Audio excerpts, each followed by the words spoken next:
अस्सलामु अलैकुम नहमदुहु व नुसल्ली व नुसल्लिम अला हबीबिहिल करीम अम्मा बअद फ़क़द क़ाल अल्लाहु तआला फ़ी किताबिल मजीद वल फ़ुरक़ानिल हमीद फ़अऊज़ु बिल्लाहि मिनश शैतानिर रजीम बिस्मिल्लाहिर रहमानिर रहीम इन्नल्लाहा व मलाइकतहु युसल्लूना अलन नबी या अय्युहल्लज़ीना आमनू सल्लू अलैहि व सल्लिमू तस्लीमा सदक़ल्लाहुल अज़ीम व सदक़ रसूलुहुन नबियुल अमीनुल करीम व नहनु अला ज़ालिका लमिनश शाहिदीन व शाकिरीन वल आमिनीन वल मुक़िनीन वल मुतमइन्नीन वल्हम्दुलिल्लाहि रब्बिल आलमीन। आइए हम सभी हजरात मिलकर इंतहाई अदब व एहतराम के साथ आक़ाए नामदार मदनी ताजदार हर दो आलम के सरदारों सरकार शहे अबरारो अखियार रूही फिदा मोहम्मदुर रसूलुल्लाह सल्लल्लाहु अलैहि वसल्लम की बारगाहे अक़दस में हदिये दुरूद व सलाम पेश करें और पढ़ें। अल्लाहुम्मा सल्लि अला सय्यिदिना व मौलाना मुहम्मदिन मादनिल जूद वल करम व आलिहि व सहाबिहि व बारिक व सल्लिम।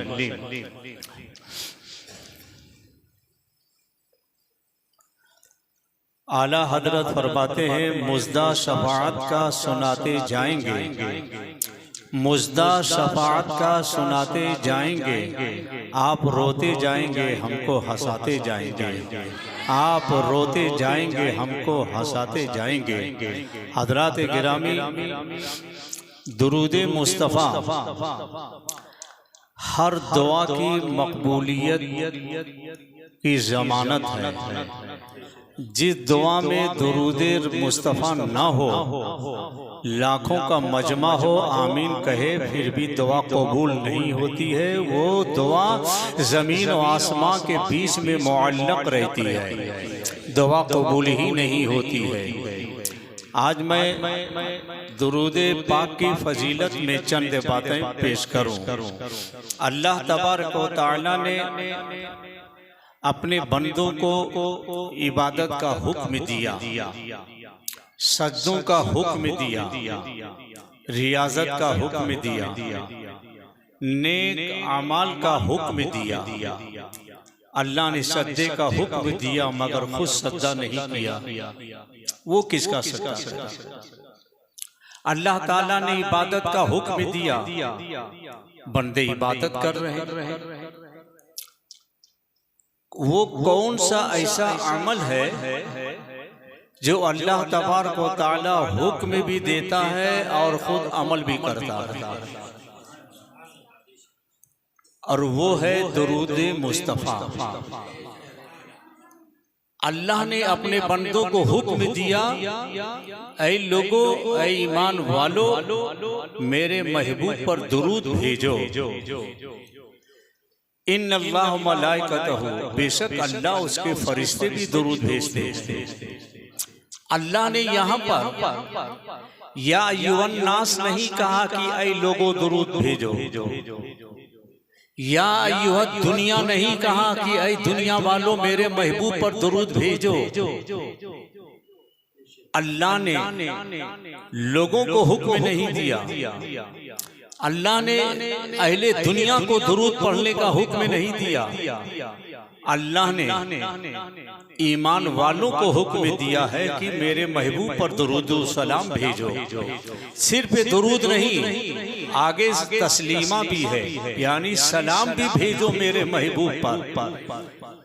अब अगर या युवन नास होता इसमें सब आ जाते, या युवा दुनिया कहता तो इसमें पूरी दुनिया के लोग शामिल हो जाते, मगर रब को ये गवारा ना हुआ कि अहले दुनिया दुरूद भेजें और लोग दुरूद भेजे, रब को ये मंजूर था मेरे महबूब पर महबूब का दीवाना ही दुरूद भेजे, ईमान वाला ही दुरूद भेजे। मेरे दोस्तों आप देखेंगे अहले सुन्नत व जमात का छोटा सा भी अगर जलसा होता है तो पहले दुरूद मुस्तफ़ा का एहतिमाम होता है। और यकीन आप जाने कि 5 वक्ता नमाजों में जो दुआएं होती हैं पहले आका पर दुरूद पढ़ते हैं फिर बाद में दुआ करते हैं। क्योंकि हमें ये मालूम है वो दुआ जमीन और आसमां के दरमियान मुअल्लक रह जाती है जिस दुआ में नबी पर दुरूद ना भेजा जाए। लिहाजा चाहे लाखों का मजमा बुला करके कोई दुआ करे, कसम खुदा की वो दुआ रब की बारगाह में कबूल नहीं है, जमीन आसमां के दरमियान मुअल्लक ही रहती है। और ये भी मैं अर्ज करना चाहूंगा जहां पर गुस्ताखी रसूल का मजमा होता है ना वहां कोई फरिश्ता आता है ना कोई मलाइका आता है, और जहां वफादारों का मजमा होता है वहां अल्लाह फरिश्तों को भेज दिया करता है। वो फरिश्ते वहां पर हाजिर होते हैं। मैं एक बात अर्ज करूंगा, 6ठा पारा उठाकर देखो सूरे माइदा का पहला सफा है, वतआवनु अलल बिर्रि वत्तक़वा, यानी तुम तक़वा परहेजगारी में एक दूसरे की मदद करो। वला तावनु अलल इस्मि वल उद्वान, गुनाहों में तुम ताउन में एक दूसरे का मत करो। पता ये चला तक़वा में अगर मदद करते हैं तो उसके लिए आपको सवाब मिलेगा, नेकी में अगर मदद करते हैं तो सवाब मिलेगा। लेकिन अगर हमको ये मालूम है ये गुस्ताखे रसूल का इज्तिमा है, अगर उसमें सुन्नी कोई पहुंचता है तो इसका मतलब ये है गुस्ताखी में वो मदद कर रहा है, वो गुस्ताखी में शामिल है, गुस्ताखी की तायीद कर रहा है। और जो गुस्ताखी के तायीद करेगा, जो गुस्ताखे रसूल का हश्र होगा, वही तायीद करने वाले का भी हक होगा, वही तायीद करने वालों का भी हश्र होगा। अज़ीज़ाने मिल्लत इस्लामिया, मैं आपको बताना चाहूँ, देखो सुनो, अल्लाह अल्लाह जितने लोग इज्तिमा में गए हुए थे उनसे मैं पूछना चाहता हूँ, क्या दरमियान में नबी पर दुरूद सलाम पढ़ा गया, अल्लाह के नबी पर दुरूद पढ़ा गया? तो हर कोई कहेगा नहीं, तो मैं कहूँगा वो इज्तिमा भी मरदूद है जिस इज्तिमे में रसूल पाक पर दुरूद ना भेजा गया हो। और देखो एक बात बताऊं कि हजरत मूसा अलैहिस्सलाम एक मर्तबा रब की बारगाह में अर्ज किया कि ऐ पाक परवरदिगार, मैं तेरे करीब होना चाहता हूँ, मैं तेरे करीब होना चाहता हूँ। तो रब तबारक व तआला ने इरशाद फरमाया, जाहिर सी बात है हजरत मूसा कलीमुल्लाह की जात वो जात है, जब चाहते थे अल्लाह से बात कर लिया करते थे, इसीलिए उन्हें कलीमुल्लाह कहा गया। अल्लाह से बात करने वाली जात हजरत मूसा की है। तो हजरत मूसा अलैहिस्सलाम ने एक मर्तबा रब की बारगाह में अर्ज किया, ऐ पाक परवरदिगार, मैं तेरे करीब होना चाहता हूँ। रब ताला की दरियाए रहमत जोश में आई, इरशाद फरमाया, ऐ मूसा, अगर तू मेरे करीब होना चाहता है तो मेरे मोहम्मद पर दुरूद पढ़ ले, तो मेरे करीब हो जाएगा। मालूम ये हुआ हज़रात गिरामी, इज्तिमा के जरिए से खुदा की कुर्बियत नहीं हासिल होती है, और वो दुआओं के जरिए से जिसमें दुरूद मुस्तफा ना हो खुदा की कुर्बियत नहीं होती है। ये पता चला है जहाँ पर दुरूद मुस्तफा पढ़ा जाता है और पढ़ने वाला खुदा के करीब हो जाता है। अल्लाह अल्लाह हजरत मूसा अलैहिस्सलाम को हुक्म दिया, मेरे महबूब पर दुरूद पढ़ लो, मेरे मोहम्मद पर दुरूद पढ़ लो, तो मेरे करीब हो जाओगे। आज भी अगर वाहिलिया ने परभनी को होश ना आए तो कब होश आएगा? बार बार समझाया जा रहा है लेकिन होश नहीं आ रहा है। अच्छा मैं एक चीज और बताऊं, अल्लाह के नबी अपने ईमान वालों पर कितना रहम फरमाते हैं, कितना करम फरमाते हैं। गौर से समाज फरमाए, कितना करम फरमाया अल्लाह के नबी ने, कितनी मोहब्बत फरमाया है ईमान वालों से, कितनी मोहब्बत फरमाया है। गौर से सुनिएगा, अगर कोई बच्चा एग्जाम देने के लिए बैठा है और वक्त से पहले अगर पेपर आउट हो जाता है, यानी सवाल अगर आउट हो जाता है, अल्लाह अल्लाह गौर तो करिए, तो वो रिजेक्ट कर दिया जाता है। ये वक्त से पहले सवाल जो है मतलब सवाल आउट हो गया है, इसलिए वो पेपर रिजेक्ट कर दिया जाता है। फिर डबल से वो पेपर बनता है ताकि सवाल जो है वो बिल्कुल पर्दे में रहे, किसी को ना मालूम हो, किसी स्टूडेंट को ये ना मालूम हो कौन सा सवाल आने वाला है, कौन सा सब्जेक्ट है, कौन से सब्जेक्ट में कौन सा सवाल है, वो ना मालूम होने पाए। मगर हमारे नबी कितने रहम करम वाले हैं, हमारे नबी कितनी मोहब्बत वाले हैं। वक्त से पहले आने वक्त से पहले अल्लाह के नबी अपनी उम्मत को ये बता रहे हैं कि सुनो, जब तुम कब्रों में तुम्हें लिटाया जाएगा, उस वक्त मेरे बारे में नहीं, मेरी जात के बारे में सवाल होगा।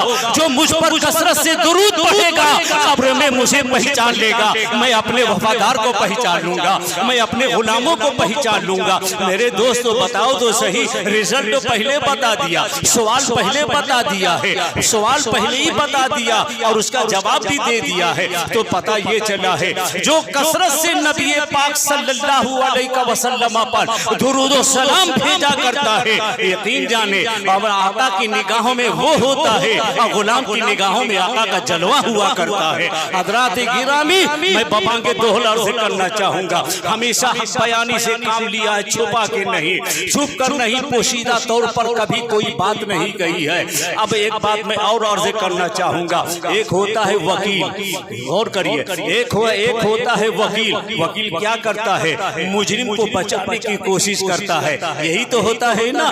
किसी ने चोरी किया है, वकील लगाया है, वकील जब लगा लिया तो वकील जो है जज के सामने बोलता है, मेरा ये जो है नुमाइंदा जुर्म नहीं किया है, कोई खता नहीं किया है, कोई गुनाह नहीं किया है। वकील सिफारिश करता है जज के सामने, उसकी सफाई पेश करता है जज के सामने। क्यों पेश करता है? ताकि बिल्कुल बाइज्जत बरी हो जाए, गुनाहों से पाक हो जाए, मानी की बिरादरी में उसका कोई मकाम खराब ना होने पाए, और जो है मजलिस में उसका मकाम खराब ना होने पाए, उसकी इज्जत कोई खराब ना होने पाए। इसलिए जो है लोग वकील लगाया करते हैं। मगर मैं अर्ज़ करना चाहूंगा, कल मैदान हश्र में नबी कौनैन सल्लल्लाहु अलैहि वसल्लम हमारे लिए वकील नहीं, हमारे लिए शफी बनकर सामने आएंगे, शफी बनकर तशरीफ लाएंगे। और हज़रात गिरामी, हमारे आका 1400 साल पहले ही इरशाद फरमा दिया है। क्या इरशाद फरमाया?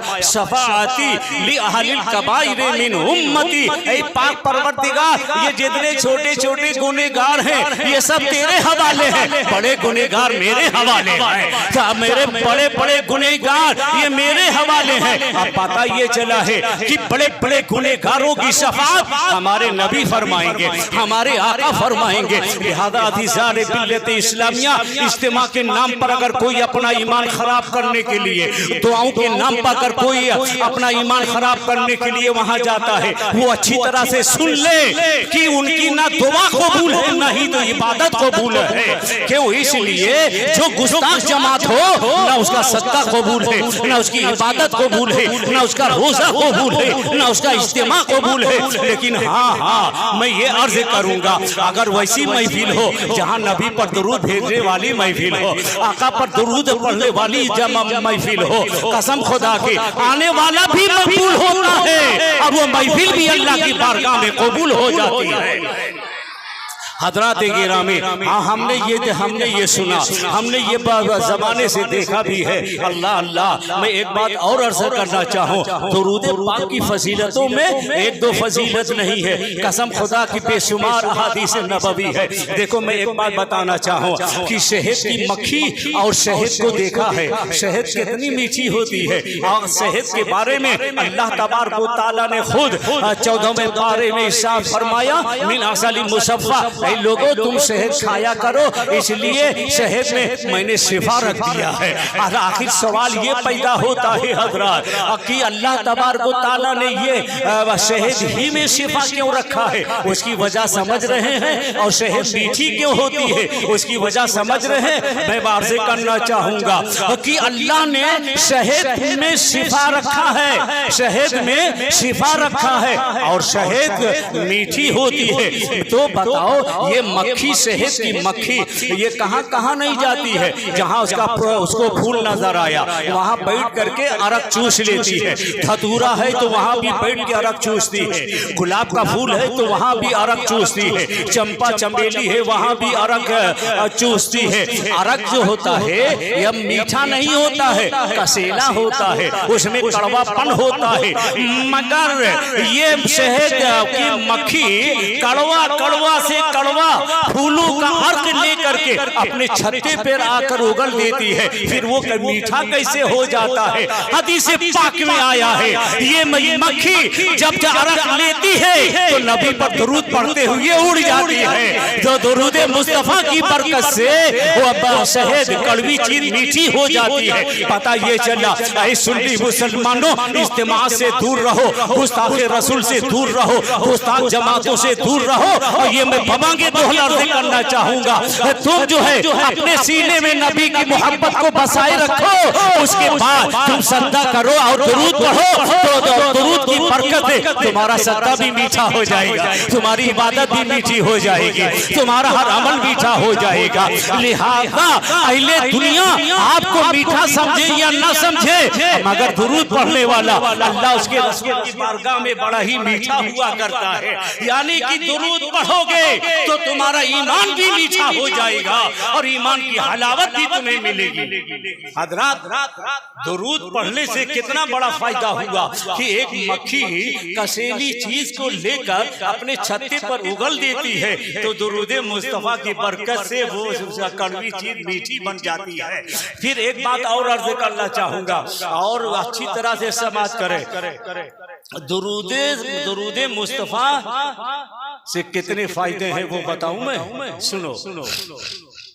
मुस्लिम शरीफ बुखारी शरीफ की रिवायतों के हवाले से अर्ज कर रहा कि जो शख्स जुमेरात और जुमा की शब और जुमा के दिन नबी पर दुरूद जब भेजता है तो आका फरमाते हैं मैं खुद अपने चाहने वालों के दुरूद को सुनता हूँ, खुद मैं अपने पढ़ने वाले के अपने चाहने वालों के उस दुरूद को सुनता हूँ। अब गौर करिए, मदीना कहाँ है, परवनी कहाँ है? आका ने ये नहीं फरमाया मदीना वालों के दुरूद सुनता हूँ, मक्का वालों के दुरूद सुनता हूँ, नहीं, दुनिया के किसी गोशे से कोई दुरूद पढ़ता है तो मैं उसके दुरूद को सुना करता हूँ।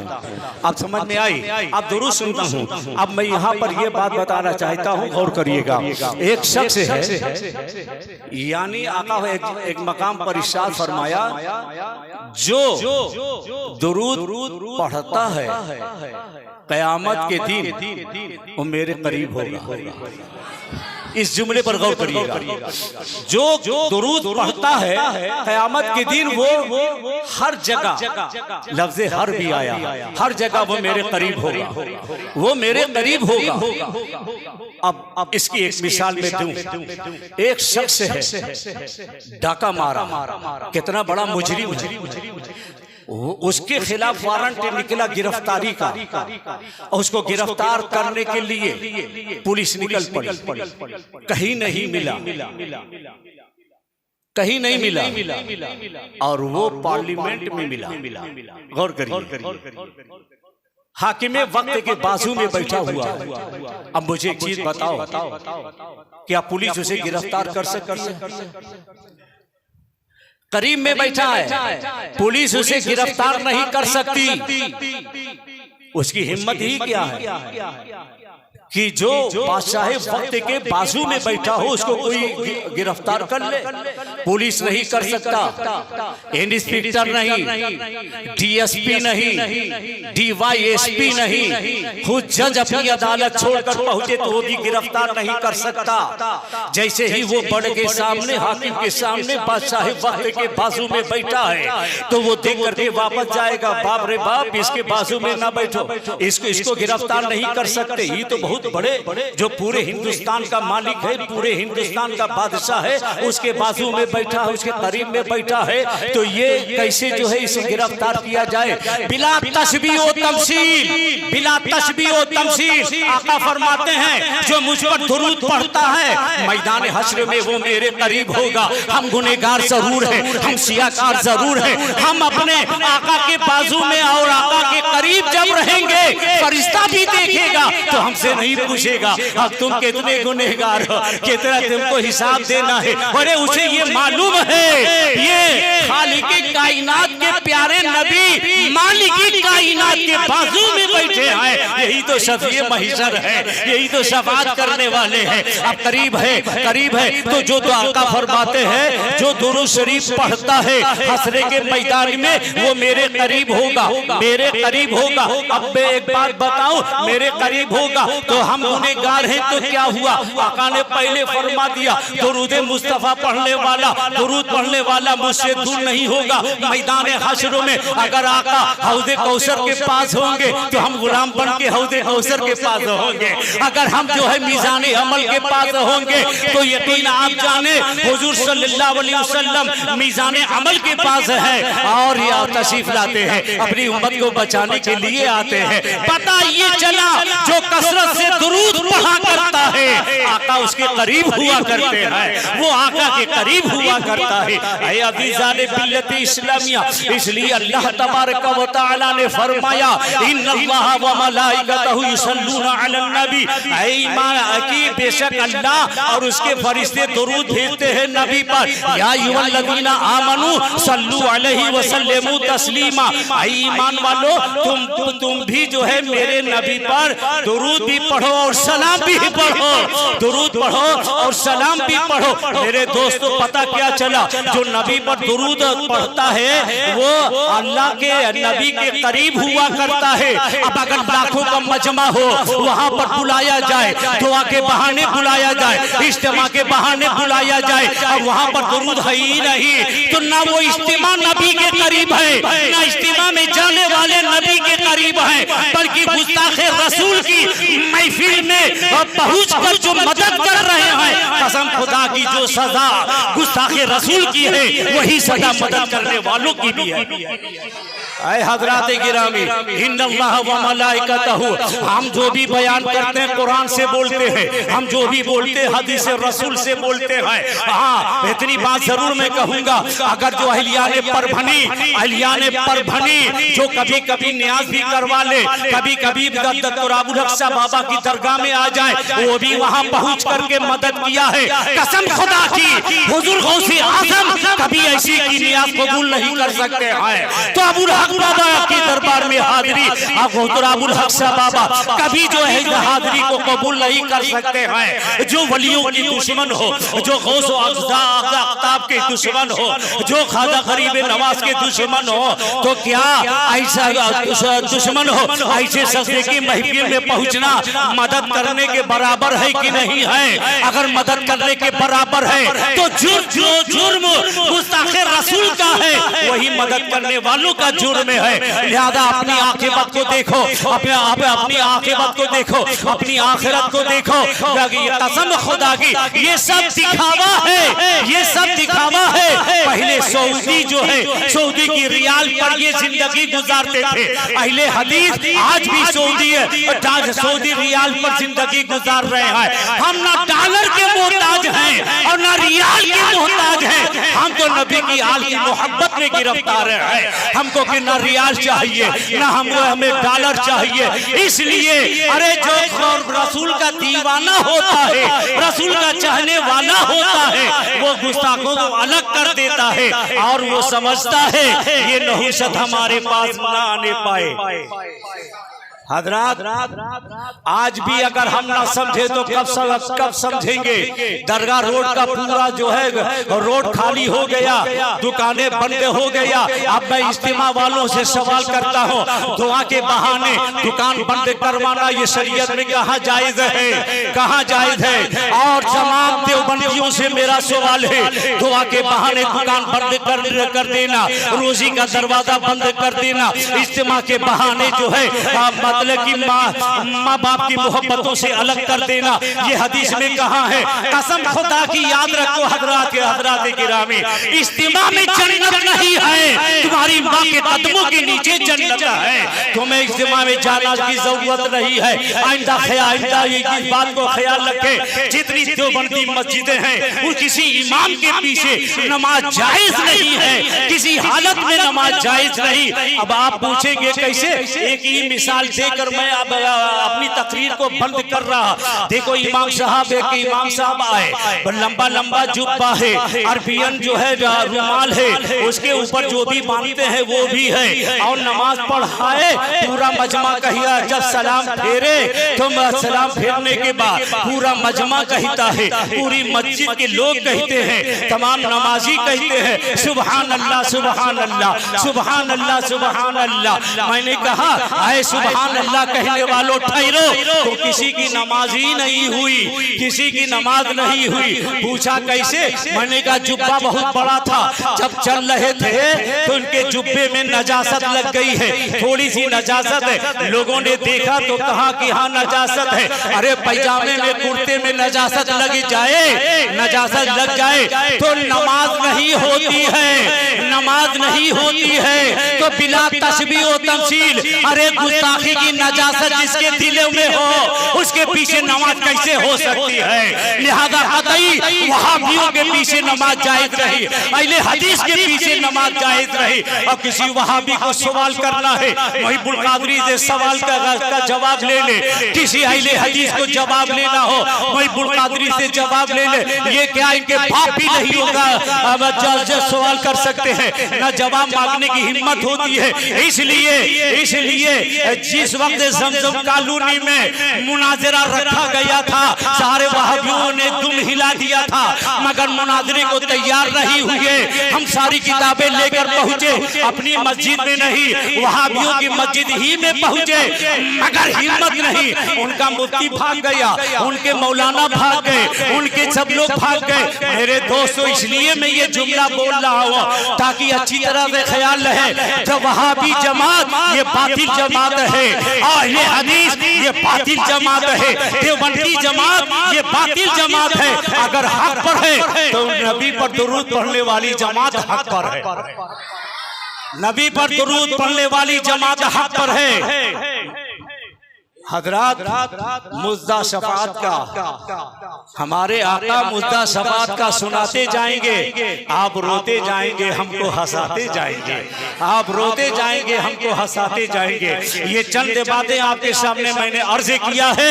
अल्हम्दुलिल्लाह परभनी का सबसे जिम्मेदार आलिम मुहिब्बुल कादरी, और आज से नहीं हमेशा, जब जवान था उस वक्त भी मैं चैलेंज किया था, लेकिन किसी ने जो है मेरे चैलेंज को कबूल नहीं किया, और ना कबूल करने की ताकत है। ये इनकी जिंदगी, इनका अकीदा एक कागज की नाव से कुछ भी नहीं है कि पानी के एक बुलबुले से वो भी खत्म हो जाता है। लिहाजा हजरात गिरामी अपने ईमान को बचाओ, अपने अमल को बचाओ, नमाज उसी की इब्तिदा में पढ़ना जो नबी पर दुरूद पढ़ने वाली जमात होगी।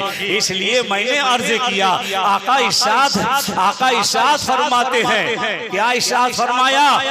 सबसे ज्यादा करीब मेरे वो होगा जो मुझ पर बहुत ज्यादा दुरूद पढ़ता है।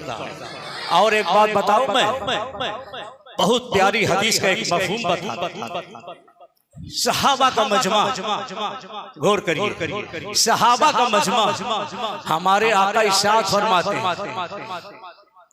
मक्के में एक पत्थर है, मेरी बेइज्जत से पहले, मेरी पैदाइश से पहले से वो मुझ पर दुरूद भेजता है। पत्थर है, मेरी बेइज्जत से पहले से वो मुझ पर दुरूद भेजता है। आका फरमाते आज भी मैं उस पत्थर को पहचानता हूं। मैं आका फरमाते हैं मैं आज भी उस पत्थर को पहचानता हूँ। मेरे दोस्तों गौर कर लें, एक पत्थर जो नबी की तशरीफ आवरी से पहले से नबी पर दुरूद भेजता है, आका फरमाते हैं उस पत्थर को आज भी मैं याद करता हूँ, उस पत्थर को मैं पहचानता हूँ। तो मेरे दोस्तों दुरूद पढ़ने वाले पत्थर को हमारे आका पहचानते हैं, तो दुरूद पढ़ने वाली उम्मती को हमारे आका क्यों नहीं पहचानेंगे, हमारे आका क्यों नहीं जानेंगे। लिहाजा दुरूद पढ़ने वाले की महफिलों में जाना, दुरूद पढ़ने वाले की मस्जिदों में नमाज पढ़ना, इबादत तुम्हारी कबूल होगी, सद्दा तुम्हारा कबूल होगा। अरे जिस महफिल में नबी पर दुरूद ही ना हो और ना महफिल कबूल है, ना महफिल में आने वाले कबूल है। जो सजा गुस्ताखे रसूल की है वही सजा मदद करने वालों की भी है। अल्लाह हमें और आपको तमाम दीनी मजहबी भाइयों को नेक अमल की तौफीक अता फरमाए, ईमान बचाने की तौफीक अता फरमाए, नबी पर दुरूद व सलाम पढ़ने की तौफीक रफीक अता फरमाए। वाखिरु दावाना अनिल हम्दुलिल्लाहि रब्बिल आलमीन।